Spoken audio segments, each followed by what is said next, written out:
Om Asato Ma Sadgamaya Tamaso Ma Jyotirgamaya Mrityorma Amritam Gamaya Om Shanti Shanti Shanti.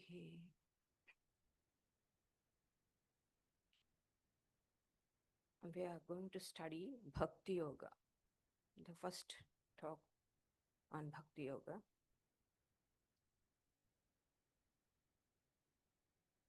I won't be making justice to this because a lot of things have to be covered. Each aspect of Bhakti Yoga in itself will be a full-fledged talk. It can go up to an hour. So just you can imagine we are clubbing all that together in two talks. So it will be just a bird's eye view. That's all.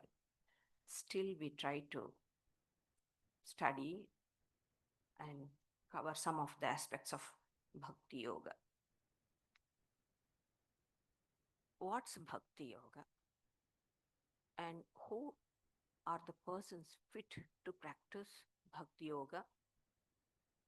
And what do we gain? Everything we'll try to analyze and read. Of course, the fitness, or what do you call, what is the adhikari, what we say, competence. As human, everyone has right to call on God. It is not anybody's special gift or anything.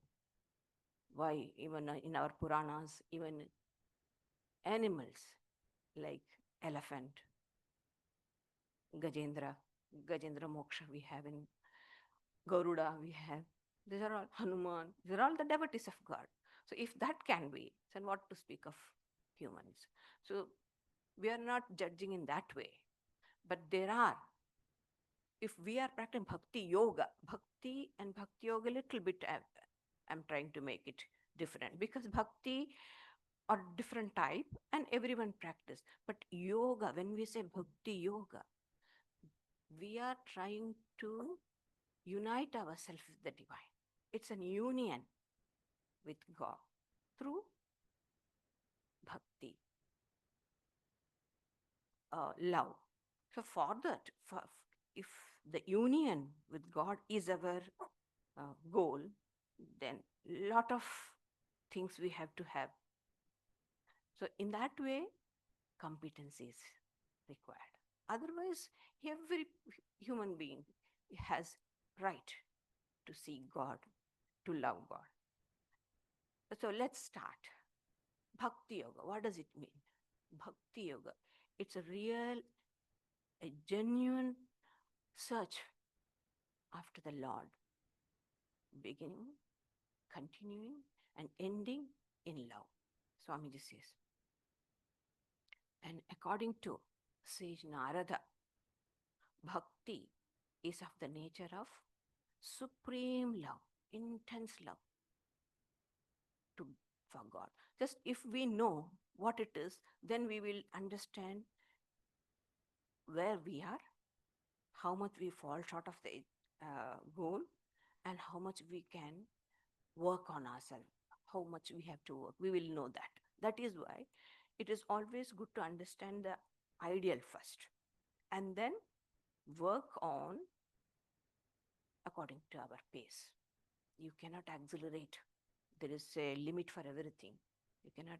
So we do it according to our own pace. But we need to know what it is. So love means, bhakti means intense love towards God. And who is of the nature of love itself. Parama prema swarupa. Supreme, he is of the nature of supreme love. God himself is love. And approaching him, the height of our love should be so much. It's supreme love to God. That is bhakti. And when one attains to that state of bhakti, what happens? One becomes immortal because God is immortal. Immortality and God, one and the same. So when our love is nothing less than the eternal supreme God, naturally immortality is just in our hands. So we become immortal, perfect, completely satisfied. In Sri Krishna, in the Gita, he says, attaining which one becomes completely satisfied, doesn't think he needs anything. The language is same everywhere. So one becomes immortal, perfect, completely satisfied, does not seek anything, nor worry or grieve for anything, for any loss, and does not hate, very important, and no ill feeling at all. And another beautiful thing, one doesn't become excited, you know, not overindulgence, and doesn't become what do you call sometimes, frenzy way of expressing their joy. Not at all. And no self exertion. He doesn't exert in furtherance of his own self interest. These are the wonderful heights of achievements by a devotee of God when he practices Bhakti Yoga. The one great advantage with the Bhakti is that it is the easiest and the most natural way to reach the goal, the great divine. Because we all have love, only the love needs to be directed, channelized in higher channel. Otherwise, everyone, even animals, how attached. The love is there. Sri Ramakrishna says, just imagine about the God who has kept the love. It is He who has kept the love in the parents, on the compassionate, great people. It is His love that is expressed, manifested through this. So love is known to everyone, to every creature. It is there in the very heart of a human, but it has to be channelized in the right direction. So that's the good thing about Bhakti Yoga. We all know how to love. We all love. But Bhakti Yoga also has its drawbacks. And its great disadvantage is that in its lowest form, in the lower forms, it degenerates into hideous fanaticism. That we should be very careful about it. All the fanatical people of every religion which the world has seen, they all come or they are recruited by this type of lower devotions. Devotion in its lowest form. Swamiji compares it to the canine instinct of the animal guarding its master's property from external intrusion, And he says, only the animal's instinct is far better than man's reason. Because a dog will never mistake its master. Let him come in any guise, it will recognize. Whereas man doesn't. If he comes in the form of Krishna, the devotees of Christ will go away. It's just Krishna and Christ. The same wine in each bottle. But it's not given in this bottle. So I don't want it. It is something. Even now, it's really appalling. And we should be ashamed. We who claim ourselves to be highly, civilized, even now, in the name of religion, they practice all sort of discrimination, racial discrimination. Just yesterday, we heard it. Mataji was telling one of the schools in Sydney. They have the scriptural classes. That They have taught the children that Christ is the only way for salvation. A child comes home and sees Krishna and Ganesha and all that. He says, why do you worship these gods? Christ is the only one. 8 years old child, it's saying. And then that the scriptural teacher who teaches the scriptures has written in the book that Christ doesn't like brown-skinned people. Can you imagine? They are teaching scriptures. And why are we learning a religion? And what's the meaning of religion? Why? To feel our universal self, to feel our universal dimension, how vast we are, to get rid of this limitation. It is for that we are learning religion, practicing religion, to break all those limiting things which are limiting, narrowing me. I am infinite. I want to realize my infinite nature. That's the purpose of practicing religion. And here, just the opposite. You're narrowing and bringing all sorts of narrow ideas into the little child. What the child will learn? Huh? Parents were smart, very strict. They said, we'll take you to court if you do this. And they took action against the school and the thing. Now, that's what. Even we who claim ourselves to be highly educated, highly cultured, we are civilized. And this is the standard. Imagine. So this happens. So we should be very careful. Speaking about it, yeah, later on I come to this thing in detail. So let's not worry about it. Let's come back to the devotion. So there are different definitions, as I told you. Bhakti is supreme devotion to God. And there's a beautiful definition Swamiji has drawn our attention. And Srimad Bhagavatam puts it in the mouth of the little child Prahalada. Prahalada defines bhakti as Swamiji says, is the king of devotees. He calls him king of devotees, Prahalada. He says, how beautifully he puts it.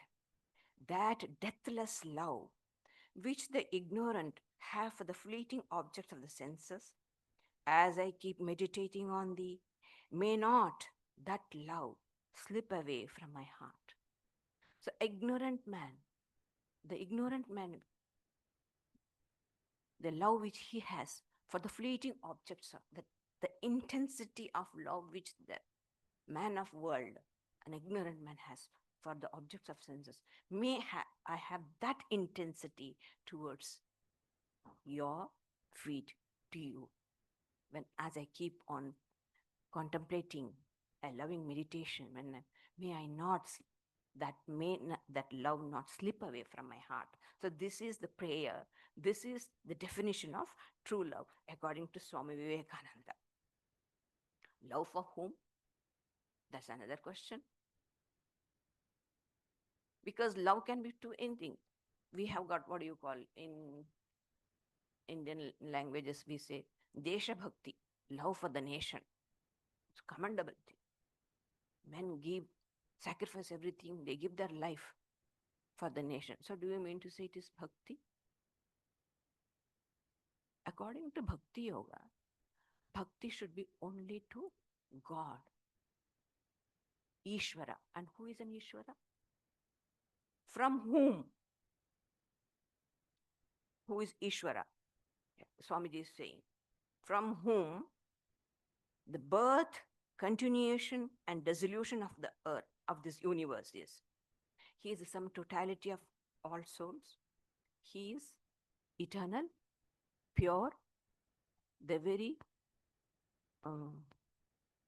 what do you call it? Chaitanya, consciousness of this entire universe. He's ever free, all powerful, all knowing, and teacher of teachers. And of course, these are the definition of a personal God. So do we think, is it then we have two types of gods? the philosopher's God, whom we say neti neti, not this, not this, who transcends everything, or and the God of devotees, iti iti, this God with form. Do we have this type of? No. Sri Ramakrishna says no. God is whatever is there, Brahman alone is there. Sarvam khalu idam Brahma. But the philosopher's God, the absolute Brahman, is too much of an abstraction to be loved or worshipped. So when love comes, there should be two objects. It's a relationship, I thou relationship is there. And it can be only love can be only in duality. Saguna Brahma, what we call. Brahman with attributes. So it is not two type of gods are there anything. Impersonal, personal. Impersonal, personal. That's the God of Vedanta. And Bhakti Yoga, we should know, is divided into two. Bhakti Yoga is divided into two. The preparatory, where self-effort is involved, and supreme love, Para Bhakti, where grace alone works, nothing else. And there are different shades when we start studying Bhakti Yoga, devotion. Many things are involved in it. The first important thing comes Guru, the need of a Guru. That's very essential. It's fundamental in the path of Bhakti. Very rare, very few people we may not need, or I can't say not need, because even incarnations of God go through, thereby showing us how important it is. The Guru. Sri Rama had Vashishta as his Guru. And then he had later on Agastya. So these, and Sri Krishna, after growing up, he was sent to school. Gargya Rishi was his teacher. So they all have accepted. That shows, and what to speak of us.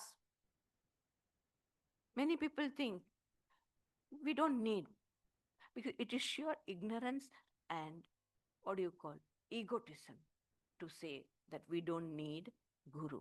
All of us, the vast majority of the humankind, need certain help from outside. It's absolutely necessary. And when that comes, the powers and the possibilities which are in us, they get quickened. And when that power comes, our spiritual life is awakened, it gets direction, and then it grows. And in course of time, we become holy and perfect. So it is needed. We think by studying books, now by even by listening to the talks on YouTube, we think we have acquired knowledge. We know everything about A to Z of spiritual life. You know, that's the disadvantage of trying to make things very easily available, or popularization of the spiritual ideas with the social media. And so we think by reading books, listening to talk, we have become spiritual. No, we might have become intellectual. We find only our intellect has grown, but our spiritual nature has absolutely not grown. For it to grow, the impulse must come from outside. This quickening impulse comes from outside, and the person who transfers this power to you is called as Guru. There's a Guru Parampara. Swamiji says it's no fun. You are subscribing yourself completely to a tradition, and you get the power from there. It has been from ages, it has been coming. From millions of years, it has been coming. It has been passed down through this Guru Shishya, teacher and taught. on this line, and the power comes through the mantra. So with Guru comes all this. And how do we know who is a Guru? At first, we should know who is a taught. Than understanding the qualifications of a teacher, first we should know what the qualification of a student, because we are the students. We should know whether we have enough qualification sufficient. Here comes the competence also. Of course, it goes without saying, purity. That's the very basis. And then I always, as I mentioned, aspiration. If there is sincere aspiration, that will cut all the bonds. That will pave through all the hard crust. Whatever comes, adamantine wall of difficulties, it will break and go. Aspiration. Aspiration should be true, sincere. Intensity might be, it grows. In over the years, in course of time, it will grow. But the aspiration should be genuine, sincere. This is the only thing. And Shraddha, faith. Faith which moves the will towards the goal. Goal orientation, what we call Shraddha, faith. If this faith is there, that helps. That itself will bring all the necessary qualifications what are needed. It will make us to practice the faith. So these are the three things: purity, aspiration, and faith. If we are endowed with these qualifications, just we are on right track, you're in safe side, no problem. We can go ahead. And what about the teacher? The teacher must know the spirit of the scriptures. Sri Ramakrishna beautifully tells, not by saying Shrotriya. Knowledge of the scriptures means not Vedas, Vedangas and all that. No. The spirit of the scripture. Gita, Gita, Gita. 10 times you say Gita, Gita, Sri Ramakrishna says, it becomes taggy. Means what? O man, renounce what is not real. Renounce it. So the gist, what is the essence of Gita? Renunciation. Renunciation of the ego. Renunciation of our false identification, false personalities, whatever we have been. So that's the essence of Gita. So if we know this, 18 chapters of Gita is what? What did Shri Krishna tell in the end? Sarva dharman parityajya. Giving up all the dharmas. Take refuge in me. That's the essence of the Gita. So if the teacher knows this, then he's a fit for that post, for that job. And he should be, purity of the life should be there. No impure soul can ever transmit the power to a disciple. So pure life, that is the test. In other cases, you go to a philosophy course, apply in the university, it's fine. Wonderful teachers, you will get it. But does their life confirm their philosophy, their teaching? That's important. But whereas a teacher, the scriptures go through him. He doesn't go through the scripture. The scriptures go through him. Do you understand what it means? Many people have you gone through the Gita? Oh, yes, have gone through. What's the point of Gita you going through the Gita? Gita has to go through us, isn't it? That's called as the truthfulness. But we abide by what we teach. That's very important. And about akamahat, no self-interest. That should be simply, purely out of compassion, the teacher imparts. Shankara says, yeah, that these teachers are like spring. Look, as soon as the spring has come, everywhere blossom. Just you go out, so beautiful. It gives joy. Spring has no selfishness in it. It just gives. Its nature is to give. So the teacher just gives. No self-interest, nothing. So if these qualifications are there, they are fit for being the teachers. So with the student, and what does the teacher? Teacher puts us into a tradition. He introduces us to a tradition. That tradition is the what do you call the one who starts the tradition or whatever you can is the Swayam God himself. Sri Ramakrishna says Satchidananda alone is Guru. This Satchidananda, according to the need of the people, he comes in every age. We know the promise which Sri Krishna has given in the Gita. You have heard it many times. I'm not going to go.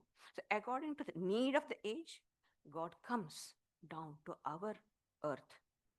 He projects an adorable form. So according to the need of the time, outdated idols won't do. Oh, they did it.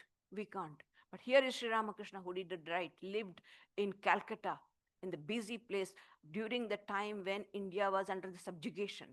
Yet, what a free person. He could love everyone. He practiced there, not in the mountain, in the city, amidst the people. Yet, he was completely in God. So, Sri Ramakrishna showed thereby how we also can practice. It's not that we are all are going to become Ramakrishnas. No. Sri Ramakrishna says, if I do 16 parts, you can do one part. Certainly we can do. And if we don't do, we can't enter into that field at all. We need. So he has shown us. So he is the idea. These are, according to the age he comes and how it's, as Christ says, old wine in the new bottle.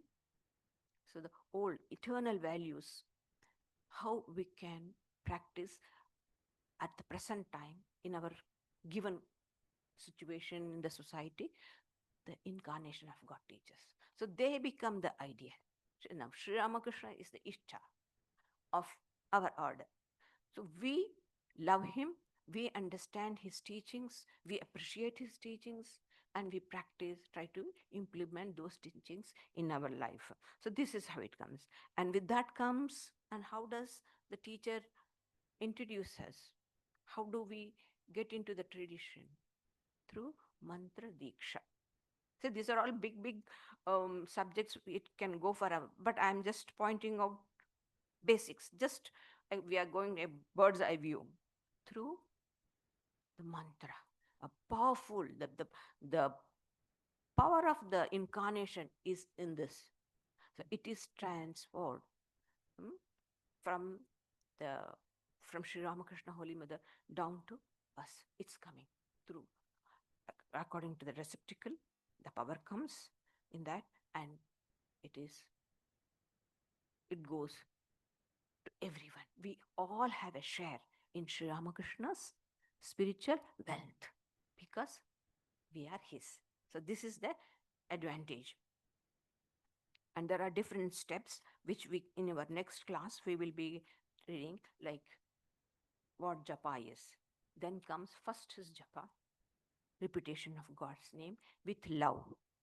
That's it. This is the basic important. Then prayer. Prayer comes from the sheer need, depending upon aspiration.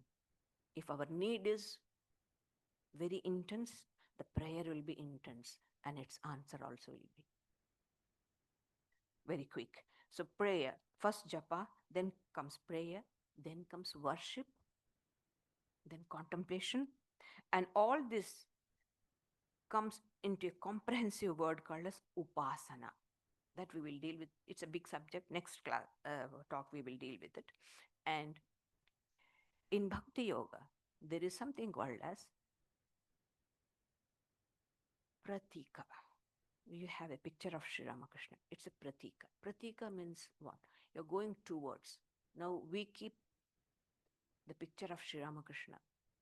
You know, those who have read Swamiji's life, we remember Swamiji went to, which was that? Alwar, where the king asked Swamiji, Swamiji, just get disgusted with this Hinduism, the way the temples and the ideals and the all this, praying to the stones and wood.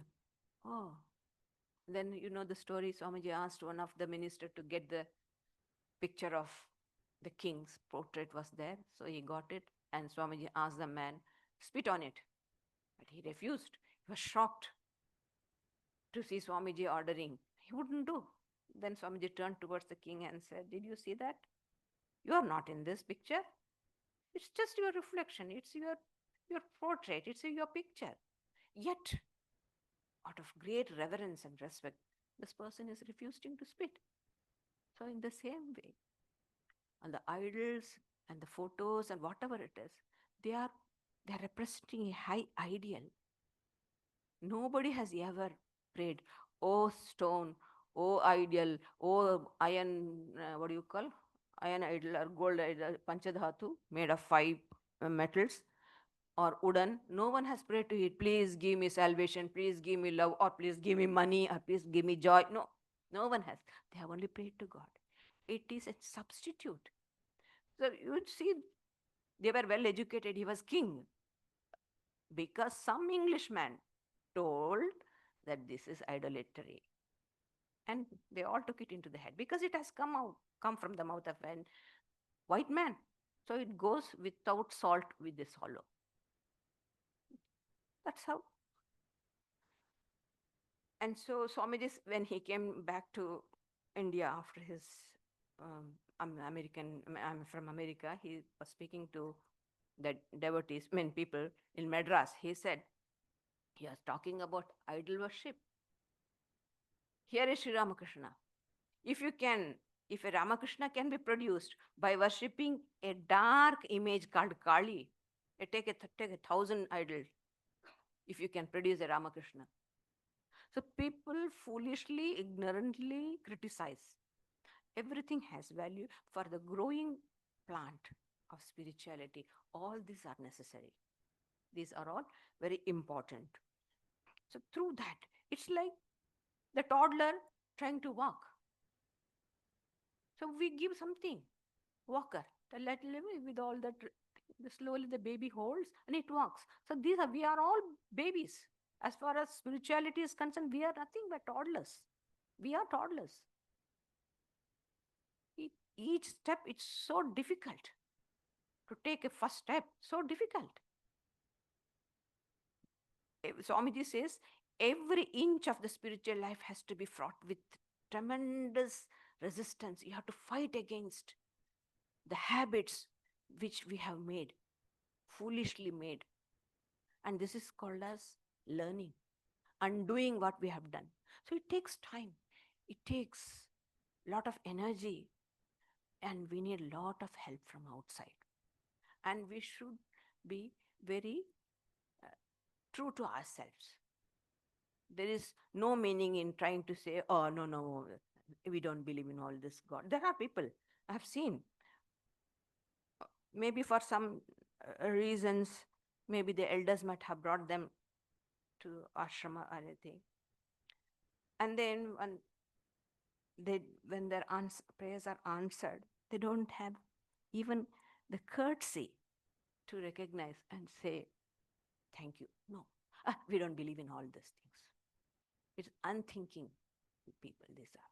They claim themselves to be very intelligent, modern, but absolutely to deny the existence of God, seeing this universe,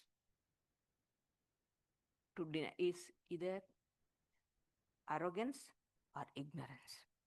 The true scientist will never deny the existence of some power. Just imagine this body, how it functions. Studying this body itself, you can understand how wonderful, what an intelligent person must have made this. It is this intelligent principle is what we call God, not some bearded man standing behind the clouds. Huh? So that's what they mean. And they think these people are dull-witted people. That's why they practice religion. They have devotion and all that. They do look down upon us. I have seen many people. Anyway, so next we come to a very important concept called as chosen ideal. Ishta Devata, it is called as. You see, what happens is when in most of the religion, especially as I told you in the beginning, that the disadvantage with the Bhakti Yoga is when it is practiced in its lower state, it, it can become a hideous fanaticism under weak, unintelligent minds in the people's hand. And that's what we do see. And what happens when such people, such sort of fanaticism, terrorism, things like that you see, people go away from God. Adepana Mataji used to say, when I came newly, we have a struggle. We come from India to adapt ourselves to this particular, to this country and the environment. We have our own struggle. So Adepana Mataji had told me, Sridharaprana, one thing I'll tell you. You behave in such a way that people will think, what a wonderful ideal they have. What wonderful person Sri Ramakrishna must be if these people are so good. So seeing you behaving, they must not run away from Sri Ramakrishna and from the society. You conduct yourself in such a way that people will love you, people will love the society, and they will ultimately love Sri Ramakrishna. And that's the purpose of our coming, to help people, to give. And if I am, and how would I behave that way? How will I be consistent? If I'm consistent to the teachings of Sri Ramakrishna, the chosen ideal, the love for the ideal itself will make us slowly to get rid of all the negative things which we have, and ultimately will make us a beautiful, what do you call, idol ourselves. When an idol is made, a stone, a rock, and all the unwanted pieces of that stone is removed, and just it comes out. In the same way, when we come, we are like that unformed rocks. When we come into that, Swamiji says, mud mission he calls, purity drilling mission. You come into that, you are drilled nicely, and all your, what do you call, rough edges, sharp edges, everything is cut, made smooth, and then the beautiful personality comes out of. That is Sri Ramakrishna's. So that is called as chosen ideal. Our lives gets transformed. It just gets, what do you call, the ideas of the Ishta, just it sinks in us when we contemplate. And so in every religion, every sect of a religion represent only one ideal to its followers, to the humankind. But the eternal Vedantic religion opens to humankind infinite number of doors to enter into the inner shrine of the great Lord. So therefore, Bhakti Yoga lays on us an imperative command not to hate or deny or the various paths that are shown by different teachers or sons of God, rather you can say. If Christ is son of God, Krishna is son of God. Because we can go to God only through Son. No one has seen the Father. If you have to see the Father through the Son. So as long as we have our human limitation, so long as we have what is called as mind, we have to accept. There are people, down to earth people, completely, and don't know anything else other than the body or mind. But God must not have any form. No, God must not have any form. God having form is idolatry. Break the idols. Whatever it is, I don't know. It is our concept of ourself. What we think of ourselves, our ideal is also the same. As long as we think of ourselves as a human being with a human image, our ideal should be a human. Sri Swamiji used to say, if a cat has a conception of God, no, if they're philosophical or whatever it is, if they are, then they will have a cat God. If an elephant has conception of God, it will has a elephant as a God, elephant God. So we are human beings. Our God will be a human God.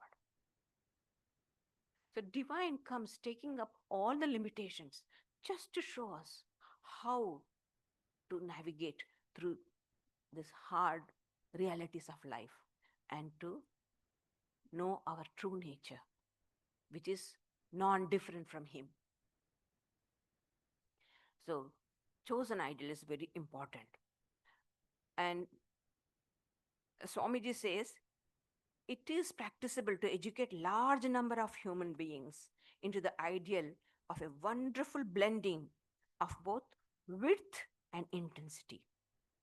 Sometimes what if, people go out of the way. Oh, we love all religions. We have absolutely nothing. Ask about their own religion? No.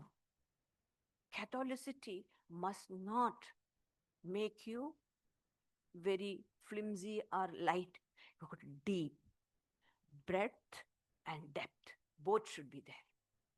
We should.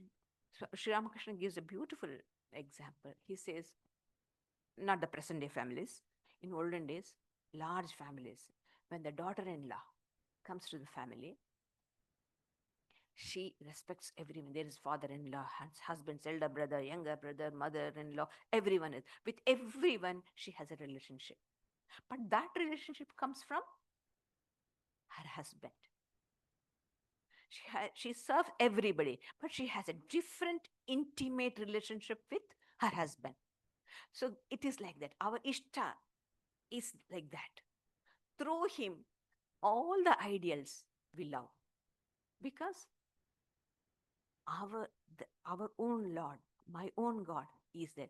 In the Guru Gita, we have a beautiful saying, Mannatha Sri Jagannatha, Madguru Sri Jagad. So, my Lord, my God is God of everyone. He is in everyone. He is in Christ, He is in Allah, He is in Buddha, He is in Mahavir, He is in Chaitanya, He is in everyone. Mannatha, Sri Jagannatha is the Lord of the universe. He can take, there's no limitation. He can take any form and bless people in as he likes. And my Guru is the universal Guru. Sachidananda is my Guru. So this type of broadness, at the same time, deep attachment to one's own ideal. Equal respect to other ideals. What happens is we get very much attached to our cost of others. So if I have to love my ideal, why should I hate someone else? That's what happens. Those who are very sincere to their own books are ready to burn all the other books.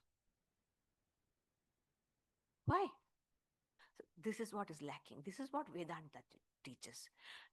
Deep love and attachment to one's own ideal, at the same time, a loving relationship and understanding with other ideals, other paths, other religion, other people, knowing that the same God is in all.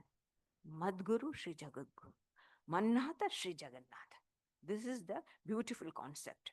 At the same time, we have to protect the very tender plant of spirituality. Swamiji says the tender plant of spirituality will die if exposed too early to the action of constant change of ideas and ideals. In the beginning, it should be very, very carefully protected. Once you are safe, strong, fine. Many ideas comes. You take in everything. You appreciate it. At the same time, you're firm in your word. What was Turyananda Maharaj used to say? As far as opinion, float with everybody. But as far as principle is concerned, be firm. Our own Ishta will be firm. At the same time, with everyone else, we have a very loving relationship. So this is the depth and the width has to be maintained. That can be done through this concept of Ishtanishta. Nishtha means our, what do you call, attachment and complete, what's the word? our commitment to our ideal. We have got firmness in our own ideal at this, and then love to all. This is the important things. And finally, the methods and means of attaining, proceeding with the Bhakti Yoga. We will try to. Here, Swami Vivekananda takes the, adapts Ramanuja's teachings, because Ramanuja is Bhakti cult and we are reading about Bhakti. So, according to Ramanuja, Swamiji says, there are few things which are necessary for practicing Bhakti Yoga. And then again, you will say, what do you mean? You are saying Bhakti Yoga and then you are bringing the same Viveka and Vairagya. See, Viveka and Vairagya, these are common things. Any religion, these are the basics. Discrimination and detachment is there. Sorry, we can't help it. So there's no religion without this. Anyway, if it is a real, true religion, they will be having this. So discrimination. Here Ramanuja identifies or with what do you call food. They are very particular because it's something, for example, we enjoy all sorts of rich food every day. There comes a sacred day. What we do? We desist from something. We desist from eating something and we take some special food and we say, why? Because it's an holy day. See, it's an holy day. We eat something different. And what happens? In our mind, that holy day, holiness, we carry. So in a way, the food has its place in the religion, but it's not all. So when Ramanuja means food, very, very careful, like vegetarian, and there are certain foods which are not conducive for spirituality. So it must be a rajasic food, which will aggravate our. Already we have got enough of our what do you call rajasiness. So it will all the more aggravate it. So they avoid it, such as food. But Shankara gives a better meaning for it, definition for it. He means that ahara means what we gather in, what is gathered in. So through the senses, what we gather, seeing good things, hearing good things, talking good things, everything has got its own. So through the senses, we get such good things that which will help us in our spiritual life, in our practice of religion. And then controlling of passions is very important. Not allowing the senses to do whatever they want. Trying, that can be done. The senses themselves will come under control when there is love for the Ishta. Sri Ramakrishna ever likes this, so I won't do that. If Sri Ramakrishna is our goal, he is our all in all. So we will not do anything, we will do nothing which will bar our relationship or our intimacy with him. No, we will protect our spiritual life so that we may go closer to our Ishta, controlling of the passions,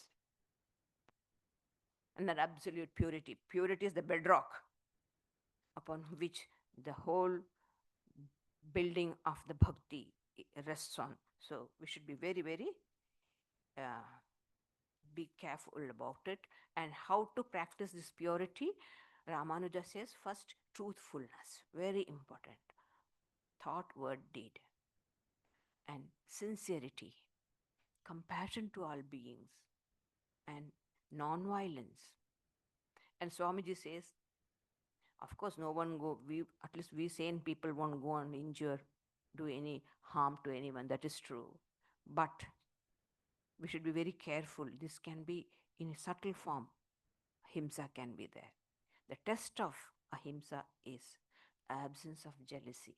What a beautiful definition. We may not injure anybody, but we may not appreciate somebody going more than us. See, that sort of thing may come. Only when you are very intimate, it will happen. So absence at the test of ahimsa now is absence of jealousy. And then strength, cheerfulness should be there. No long face. Swamiji says in West, spiritual people should always have a long face. They should never smile. They should never be happy. And people used to ask, Swamiji, you are a spiritual teacher. Why are you so frolic, playing, and so joyful? He says, I am sad, or I have a long face when I have some stomach trouble. Otherwise, I'm very happy. If I have a stomach trouble, then you can see my face, how long it is. So, we are children of God. God is bliss. Why can't we be happy? Once in Bangalore Mutt, we few brahmacharinis, we were in the inside something we are doing, and somebody said something, we were laughing, and some devotees were outside. And then the Mataji was there. She said, you see, they have left all the family and everything. That burden of samsara is not there. See how happy they are? They're laughing. So it happens. The burden of samsara, the world is not there. So you feel light. You feel happy. You be happy in the presence of God. We have seen Ramakrishna, even our the elder Swamis and Matajis and all, how beautiful, how funny, how joyful they were. Prabhu Maharaj, embodiment of joy, bliss. How happy he used to be. So we should be cheerful, but not too excited. What do you call? Excessive mirth. That is to be avoided because it fritters away the energy of the mind in vain. The stronger the will, the less the yielding to the sway of emotions. So that strongness we should have. We should be happy, joyful. At the same time, we shouldn't be too excited. This is what the practice of all these virtues. These are the means to go in the path of Bhakti Yoga. It's almost, that should be enough, isn't it? So in our next, some of the beautiful points were there. Later on in our next talk, we will work it out. We'll finish. Questions? What questions? Yeah, yes, go ahead. There's some time for questions. Those joining us via Zoom are welcome as well to ask any questions.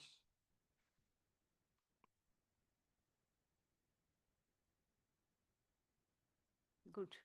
No questions. Everything I have tried to explain very well, and you have understood it very well. Isn't that good? Yes?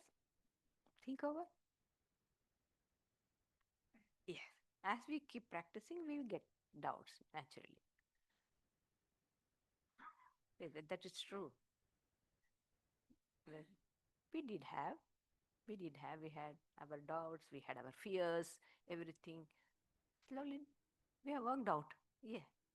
Now that, and then you have these vagaries of the mind, troubling, all that. It becomes less with the practice.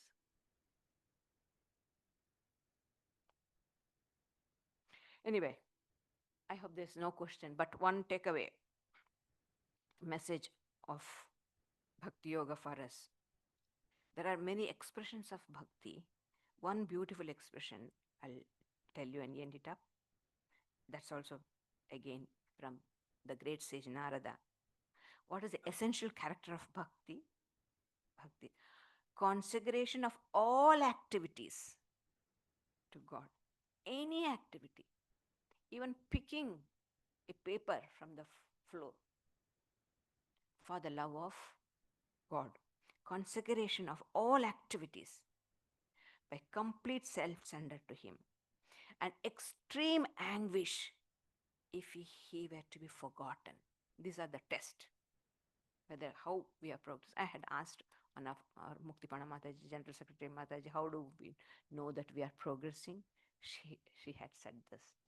When with every act, you remember Sri Ramakrishna, and when you, by mistake, when you forget it, there should be what do you call it, a tremendous feeling. Oh, what a wretch I am, that I could forget him who has given me everything, who has given me everything more than which I deserve. And how could I be so mean to forget him? This sort of anguish, if this can come, then you are steady, you are in the path of, in the right direction.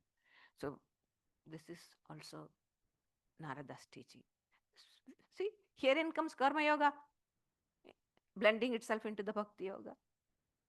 Karma Yoga, doing every act as a love of God, for the love of God. And it happens when we start working, personality clash comes naturally. That is the very, very worst thing that can make you forget, because we still have, the snake of I. It hisses. Hmm? She said this to me. So this hissing is there. So this hissing, this snake makes us forget the loving God who has given. It happens. But it's all right if you think in that way. And that means to say there is absolutely no progress. We are more concerned about ourselves, our ego. But if that can bring, oh, because of that, I forgot my beloved Lord. If that anguish is there, then we are safe. The consecration of all our activities for the love of God, surrendering to Him, and extreme anguish when He is by mistake forgotten. We don't forget. It's true. It's not that always we forget, but sometimes we might. It's human weakness. But if we can feel anguish and not justify our forgetfulness, then we are safe. Thank you.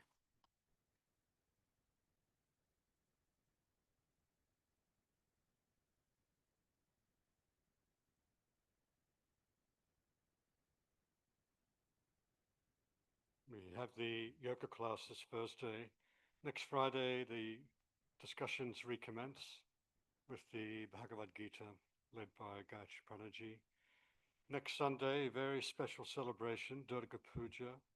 We'll have talks by Suman Mukherjee and Gayatri Pranaji, and some live music courtesy of Shyam Banerjee, Madhu Sen, and others.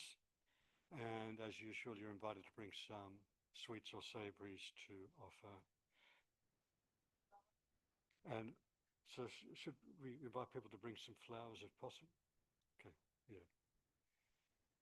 And the following weekend, that's the long weekend in October, there's going to be a retreat working bee at Dharma. You're most welcome to attend. It'll be from Saturday afternoon, yeah, late Saturday afternoon till Monday afternoon. Please let us know if you're interested in attending that. There won't be a talk in Vedanta Hall on that first Sunday in October. The Friday night discussion on the 3rd of October will still be on. So please keep all that in mind, and we'll be sending out the weekly, well, again, it'll go back to weekly. Our weekly email will go out on Tuesday, so you'll get reminders and more information about these activities. We'll conclude now with a guided meditation. I'm going to excuse myself from doing it this time, but we'll listen to one of our dear Revered Jivatman Mataji's guided meditations.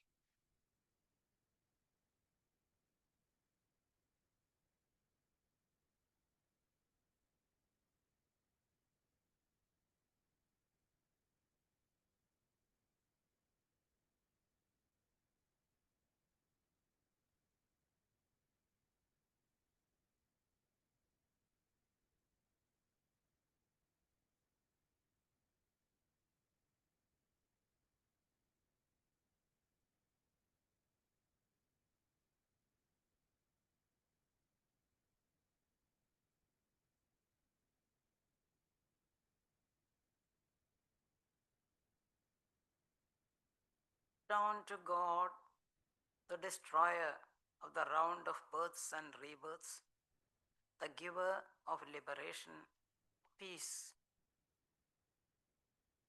The Lord, who is the supreme, immutable and all-pervasive, beyond the manifest and the unmanifest, free from manifoldness, one, ever blissful, ever gracious, ever pure, attributeless, stainless, limitless like the sky.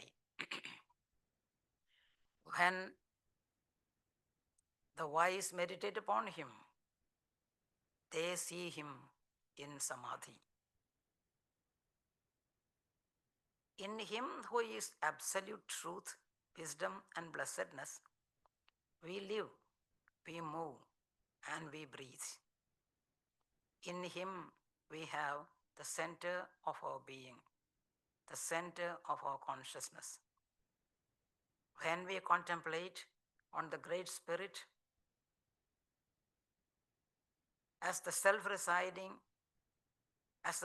residing in all beings, we realize our unity with all things and creatures in this universe. Everyone is my own.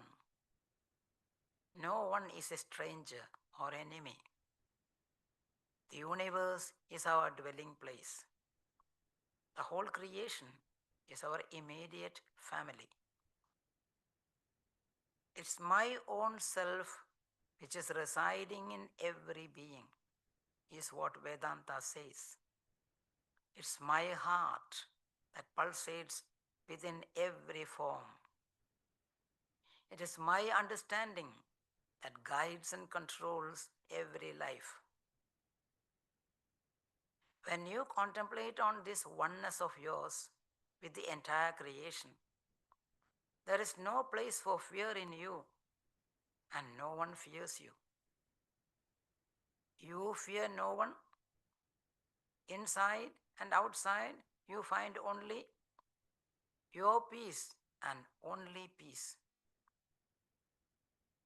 Repeat in your heart silently, I love every being. I am one with all. My soul dwells in each body, in the soul of all souls. I am one with every being in this universe. Now imagine that rays of love and peace are emerging out of your heart and spreading in all directions, above and below, in front of you. A beam of sweet, gentle, beautiful light of love and peace is emerging out of you, engulfing all the regions to your right. Think that the beam is coming out from your heart and spreading out to your right, becoming larger and larger and larger as it travels further and further from you, enveloping every being, animate or inanimate, into its fold.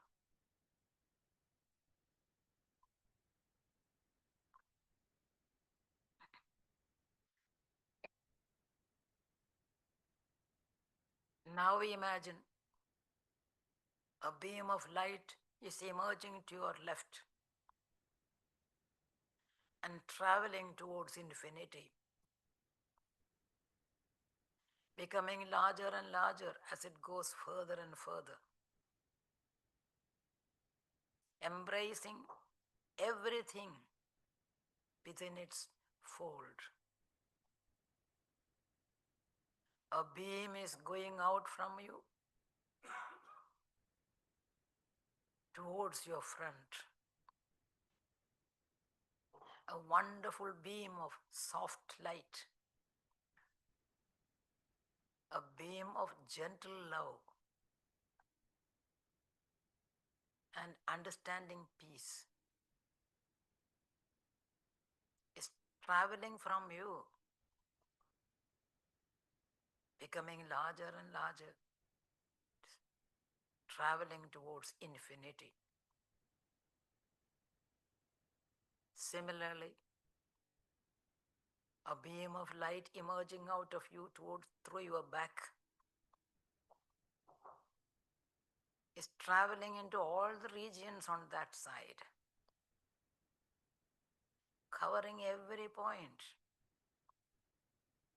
bestowing peace and love.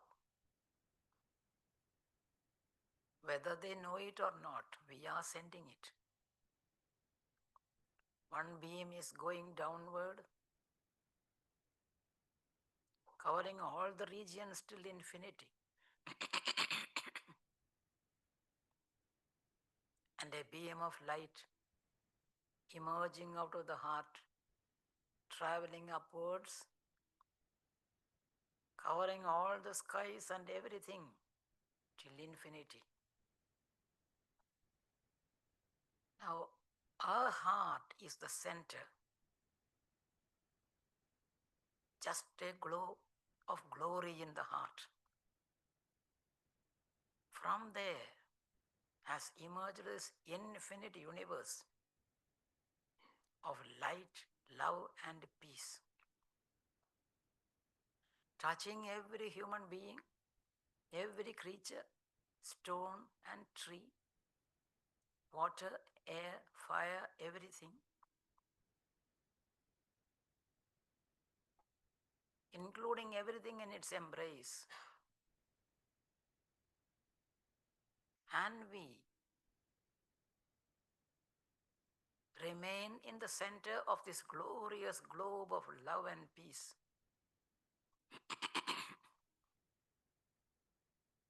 Poised beautifully in space.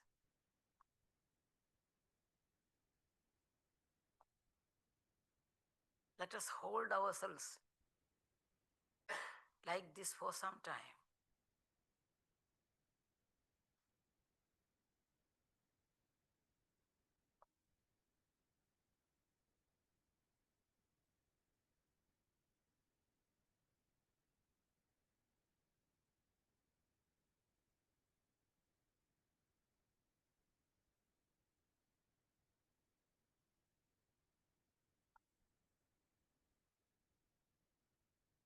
We have lost our petty individuality. We have become one with the infinite glory, love, peace, purity. Feel it. Feel it inside. Feel it all around. And think that the powerful rays that have gone from you have touched with its invisible hands every point in this creation. Now slowly let us withdraw that power from all sides into our own heart. Imagine that infinite globe of power and purity, light and love, slowly coming back into our heart and becoming that point of God's presence in our